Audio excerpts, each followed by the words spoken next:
Dick Corbett, head football coach Marcus Freeman. Coach Freeman will begin with a few remarks. After that, please raise your hand for a microphone for one question and one follow-up. Coach Freeman.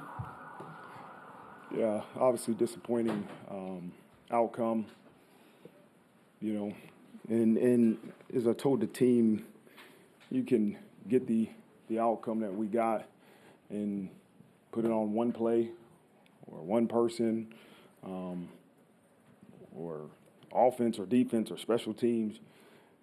There's one play all over the game that you can say, if we did this, we would have won the game. But the reality is we didn't play well enough to win. We didn't play well enough for the entirety of the game to win that football game. And so you get as your works deserve. It's not luck. We didn't handle the extra. It's not bad luck. It's not Drake's play, fourth and long. It's not that. It's plays throughout the entirety of the game that we didn't perform well enough to get the outcome we want. So we got to get better. We got to go back to work, and that's what you can control. Right? The only thing you can control is the work you put in, the improvement that you make, and you get an opportunity to go achieve an outcome in 7 days from now. But right now the focus needs to be on how to improve and not whose fault it is, not the blame, but how do we as a program find a way to improve, no matter what the outcome of that previous game was. So with that, I'll open up for questions. Front row on your left, Tyler Horka. Coach, obviously giving up 41 points and the yards and some of the things that were happening defensively. What do you see from that side of the ball right now, and I guess why is it not living up to recent standards? Yeah, it's not good enough. Not good enough in the run and pass, not good enough getting pressure on the quarterback. We had some unexpected injuries, but it doesn't matter. It doesn't matter who's on the field. If you're on the field, then we got to put you in a position to make plays. And so we didn't play well enough. I thought in the second half we came out and played better. We started the second half better, but I put them in a bad situation. We didn't convert the 4th and 1 offensively. They got the ball, and I think at the -49 and end up getting a field goal. But then as the last three, that series and the 2 series after that, you give up another field goal and then, a TD at the end of the game. So it's a lot of work. It's not good enough. And so I haven't watched it. I can't tell you specifically who, what, scheme, and I won't, that. I'm not blaming anybody. We got to be better because it's not good enough. You knew how hard these first 2 games were going to be, but how do you compartmentalize 0-2 with the talent that you guys have and a whole season ahead of you, and where do you go from here? You got to go to work and practice and get better. We're 0-2. So what do you control? You control getting better and getting ready for the next one. I can't sit here and dwell on being 0-2 as much as I need to dwell on how do we find ways to improve. That's what I need to dwell on is how do we get better? How do we evaluate what we're doing, why things are and aren't working, and how do we attack them, make them better? So we're 0-2, lost 2 good opponents.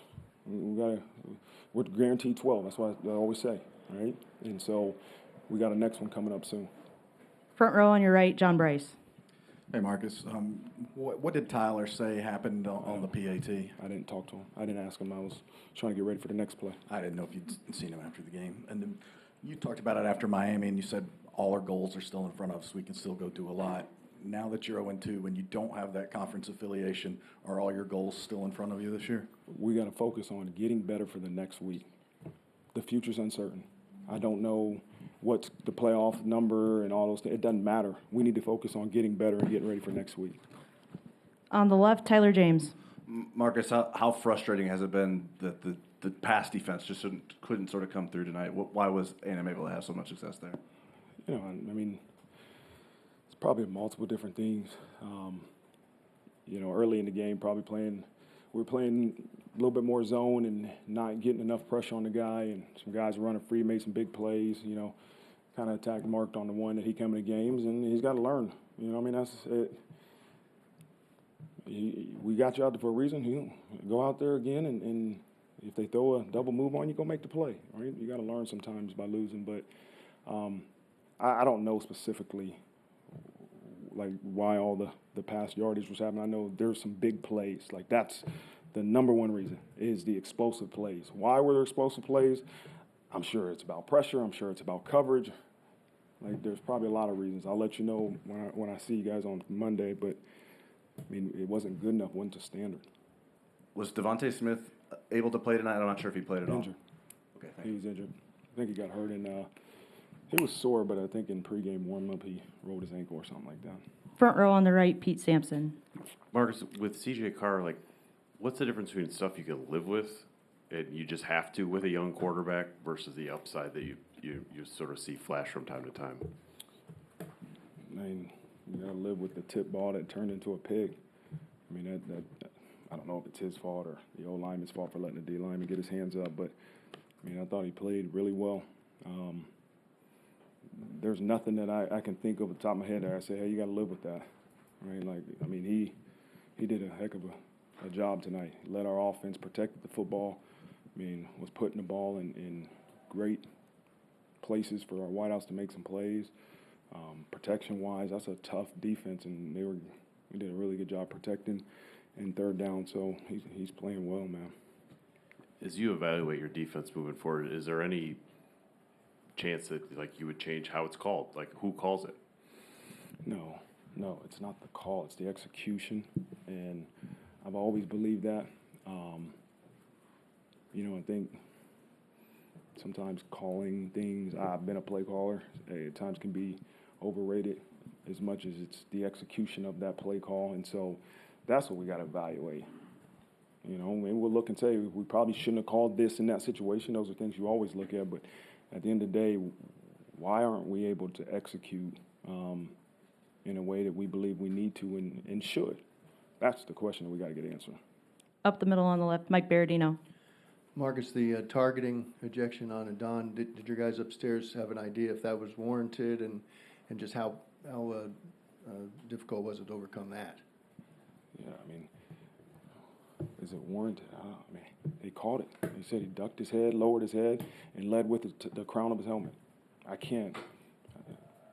That's a great explanation. That's the definition of targeting. I don't know if I saw it, from my point of view, but they got a different point of view, and so that's not the reason we lost. It's frustrating because that led, I think, to a field goal. That drive, I think that led to a field goal. And that was 15 yards that we didn't want to give up, but it doesn't matter. Like he's out, Don's out, next guy in, execute. Like that's got to be the mentality. It's not going to be, man, if Adon didn't get ejected for targeting, we would have stopped him on next. No, it's okay. This is what happened. How do we make sure we get it done with whoever's in the game? And then the direct snap that you went to seemed to work a little more as the game went on. Is that something? What about this game made that a good fit? And is that something you see doing moving forward? Yeah, we're just trying to look for a way and versus challenging offense to get some rush yardage. It wasn't just short yardage; it was mainly short yardage. But again, you can get the ball into Jay Love's hand and let him go to work and do some things. So we'll see if we expand the package. We continue to use it. All right, I always believe in you fix the things that you're not having success in and you enhance the things you are doing well. Well, we did that well for the most part, so I'm sure we'll find ways to enhance it. Last question for Coach Jack Sobel. Coach Freeman, as the pass rush kind of struggled to get pressure on Reed tonight, did you try anything or think about trying anything different to create pressure, and why did you feel like it wasn't getting home? Yeah, we went through all the calls that we have that we think will try to create some pressure and force the quarterback to go to a place that we want him to go. There was times towards at the end of the game that I thought we did a better job at that, but we get beat with an explosive play because we bring six and we're playing zone behind it. We don't get enough pressure. Quarterback extends the play, and so it's like you got to be very strategic in terms of rush and coverage work together. If you're just worried about the rush, then you're going to fail at the coverage aspect. And if you just want to drop 8 and cover all the areas, then you're not going to get a great rush. And so we have to get better at both rush and coverage. And I don't have the answer for you right now of like what specifically we're going to do, but we have to get better, and we have to identify what it is. Thanks, Coach. All right, thank you, guys.